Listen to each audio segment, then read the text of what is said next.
Romanticism is clearly the best American literary movement because of its efficient depiction of setting, escapism, and happy endings. This movement takes place from about 1800 to 1870, and during this time period, industrialization and the westward expansion were happening. Previous movements included a lot of informational and instructional texts, but this movement introduced stories, novels, and poetry. The first characteristic to identify Romanticism is idealism. This was mainly introduced because of the Industrial Revolution. The city was dirty and overpopulated, so people wanted to escape. The next characteristic is escapism, which is where the mind allows you to escape harsh conditions by taking you to a place that is purely beautiful. This goes hand in hand with the next characteristic, which is nature. For them, nature was used as a place to escape because it was viewed as a place of spirituality and also as a place to come closer to God, which is quite the opposite of the Puritan movement because they thought that there were devils lurking behind every tree. Another important characteristic is individuality. With the westward expansion happening, people were coming together with a new identity. But if we're being honest, we just wanted to separate ourselves from Europe. This was because Americans wanted to embrace the new freedom, intuition, and feelings.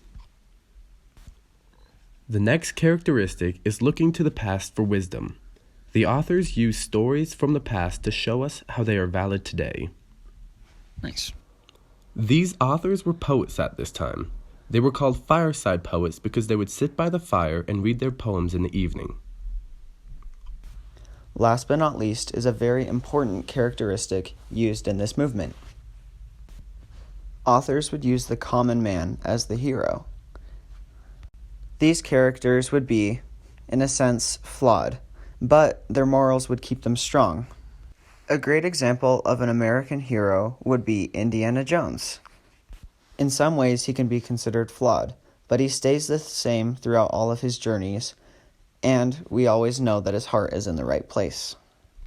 Using each of these characteristics in their writing, Nathaniel Hawthorne, Emily Dickinson, Edgar Allan Poe, and Washington Irving are some of the most classic writers in this movement. In just one of Emily Dickinson's poems called "Hope is a Thing with Feathers," she uses classic Romanticism. To escape her problems in life, she goes into a spiritual place in nature to comfort her soul. Washington Irving influenced the early stages of Romanticism in America through his descriptions of nature's beauty and his use of Gothic imagery.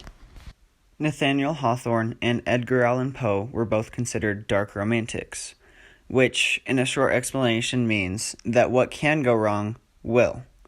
A lot of Poe's work focuses on free thinking, idealism, beauty, love, and the supernatural.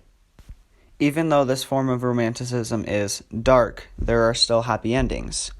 People live on even after death, in a supernatural sense. Romanticism doesn't heavily emphasize the power of God as the center of the universe. However, Transcendentalism strongly believes in God, divination, and the truth of miracles. With all of this information, we know that Romanticism is the best literary movement in America because of its use of idealism, escapism, individuality, finding spirituality in nature, looking to the past for wisdom, finding a hero in the common man, and happy endings, all displayed through vivid description and beautiful language.